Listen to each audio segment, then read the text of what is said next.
नमस्कार दोस्तों। बहुत समय पहले की बात है। किसी गांव में एक राधा नाम की औरत रहती थी। उसके पास 2 भेड़ें थी। भेड़ों का वह दूध निकालती और उसे बेचकर अपना गुजारा करती थी। फिर एक समय ऐसा आया कि भेड़ों का दूध लेना लोगों ने बंद कर दिया। तो उसने सोचा, क्यों न मैं भेड़ के दूध का घी बनाकर उसे शहर में बेच आऊं। फिर राधा दूध से दही जमाती, दही से मक्खन निकालती। लस्सी तो वह खुद पी लेती, लेकिन मक्खन से जो घी निकलता उसे वह हर रोज थोड़ा थोड़ा करके एक मटकी में डालने लगी। धीरे धीरे करके जब उसकी मटकी भर गई तो राधा ने सोचा, क्यों न मैं इस घी को नगर में जाकर बेच आऊं। इससे काफी पैसे भी मिल जाएंगे और उन पैसों से मैं घर का जरूरी सामान भी ले आऊंगी। इतना सोचकर राधा घी की मटकी को सिर पर उठा करके नगर की ओर चल पड़ी। उस समय आने जाने के साधन तो थे नहीं, तो राधा पैदल ही अपने रास्ते पर चल पड़ी। रास्ता बहुत लंबा था, गर्मी भी बहुत थी, इसलिए राधा जल्दी ही थक हार गई। उसने सोचा, क्यों न मैं थोड़ा सा आराम कर लूं। आराम करने के लिए वह एक पेड़ के नीचे छाया में बैठ गई। घी की मटकी को उसने एक तरफ रखा और पेड़ की ठंडी छाया में बैठी तो राधा को जल्दी ही नींद आ गई। जब उसकी आंख खुली तो उसने जल्दी से अपनी मटकी को संभाला, लेकिन जब उसने देखा तो वहां पर मटकी थी ही नहीं। उसने घबराकर इधर उधर देखा तो उसकी नजर एक औरत पर पड़ी जो अपने सिर पर मटकी लिए जा रही थी। राधा भागकर उस औरत के पास पहुंची और झट से अपनी मटकी को भी पहचान लिया। राधा ने उस औरत से अपनी घी की मटकी मांगी तो वह औरत बोली, यह मटकी तो मेरी है, मैं तुम्हें क्यों दूं। राधा ने बड़ी विनती की, परंतु उस औरत पर कुछ असर न हुआ। उसने राधा की एक न सुनी। राधा उसके साथ चलती चलती नगर पहुंच गई। रास्ते में भी उसने कई बार मिन्नतें की कि बहन, ये मटकी मेरी है, बड़ी मेहनत से मैंने घी बनाया है, मगर उस औरत के कानों पर जूं तक न रेंगी। नगर में पहुंचकर राधा ने मटकी के लिए शोर मचाना शुरू कर दिया। शोर सुनकर इधर उधर से लोग वहां पर आ गए तो लोगों ने पूछा कि क्या बात है, क्यों शोर मचा रही हो। राधा ने बताया, यह औरत मेरी घी की मटकी चुरा कर भाग आई है, कृपया मुझे मेरी मटकी दिलवा दीजिए। लोगों ने दोनों औरतों की बातें सुनी तो वे निर्णय न कर पाए कि वास्तव में घी की मटकी किसकी है। इसलिए सभी लोग उन दोनों को शहर के प्रधान के पास ले गए।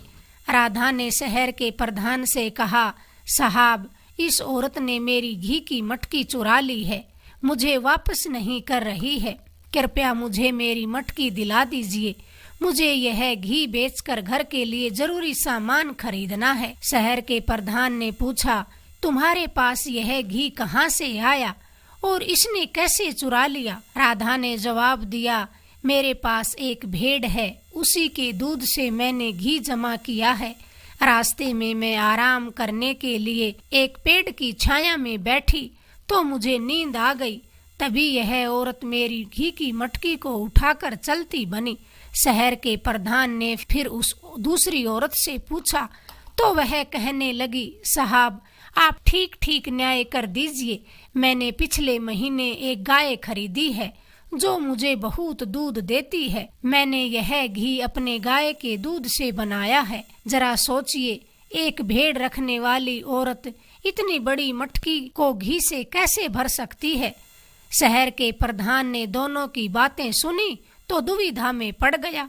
वह भी निर्णय न कर पाया कि वास्तव में यह घी की मटकी किसकी है। उसने दोनों औरतों से पूछा, तुम्हारे पास कोई सबूत है। तो दोनों ने कहा कि हमारे पास तो कोई सबूत नहीं है। तब शहर के प्रधान को एक विचार आया तो उसने दोनों औरतों से कहा, बारिश के पानी से कचहरी के सामने कीचड़ जमा हो गया है, उसी में मेरे बेटे का एक जूता रह गया। तुम पहले वह जूता निकाल लाओ, फिर मैं फैसला करूंगा कि यह घी की मटकी किसकी है। राधा और वह औरत कीचड़ में घुसकर जूता ढूंढने लगी। वे बहुत देर तक कीचड़ में हाथ पांव मारती रही, परंतु उन्हें जूता न मिला। तब शहर के प्रधान ने उन्हें वापस आ जाने को कहा। दोनों कीचड़ में लथपथ हो गई थी। शहर के प्रधान ने चपरासी से 1 लोटा पानी देने को कहा ताकि वे दोनों हाथ पांव धोकर के कचहरी में हाजिर हो सकें। दोनों को 1-1 लोटा पानी दे दिया गया। राधा ने तो उस 1 लोटे पानी से अपने हाथ पांव अच्छी तरह से धो लिए, परंतु दूसरी औरत 1 लोटा पानी से हाथ भी साफ न कर पाई। उसने कहा, इतने पानी से क्या होगा, मुझे तो 1 बाल्टी पानी दो ताकि मैं ठीक से हाथ पांव धो सकूं। उसे फिर 1 बाल्टी पानी दिया गया, फिर भी वह अपने हाथ पैर अच्छी तरह से न धो पाई। शहर के प्रधान के आदेश से उसे 1 बाल्टी पानी और दे दिया गया। हाथ पांव धोने के बाद जब राधा उस औरत के साथ कचहरी में पहुंची तो शहर के प्रधान ने फैसला सुना दिया कि घी की मटकी भेड़ वाली औरत की है, गाय वाली औरत जबरन इस पर अधिकार जमा रही है। सभी लोग शहर के प्रधान के न्याय से बड़े खुश हुए, क्योंकि उन्होंने स्वयं देख लिया था कि भेड़ वाली औरत ने कितने संयम से सिर्फ 1 लोटा पानी में अपने हाथ पांव अच्छी तरह से धो लिए थे, मगर गाय वाली औरत में संयम नाम मात्र भी न था। 1 लोटे से क्या, वह 2 बाल्टियों से भी अपने हाथ पांव न धो सकी थी। वह घी कैसे जमा कर सकती है। अगर आपको हमारी ये कहानी पसंद आई, प्लीज हमारे चैनल को लाइक करें, शेयर करें, सब्सक्राइब करें। धन्यवाद दोस्तों।